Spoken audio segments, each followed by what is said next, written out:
In 1998, my father died of an instant, massive cardiac arrest. I was the first one to get the phone call, and I was the first one to show up at the hospital, and we didn't really understand why it happened or what it could have happened, because my father was, 6 feet tall, 180 pounds, and from what we could see, in perfect health, and had just had a stress test the week before for his job and had passed with flying colors.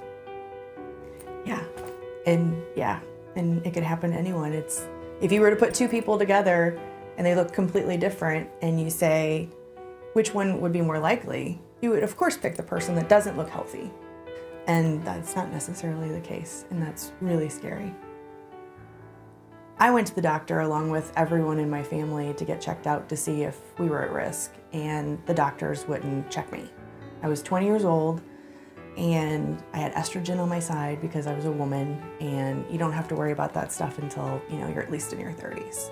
Until I was 25 and I went to a different doctor, I didn't get checked, and when I did, my cholesterol was through the roof. At 25, I had to go on a statin for my cholesterol to lower it because I think it was around 400.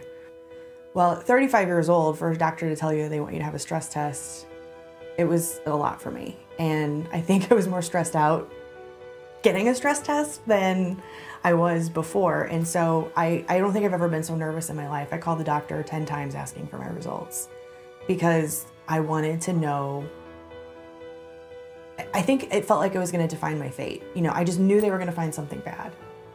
I just knew it. And when they didn't, it was the biggest relief of my life.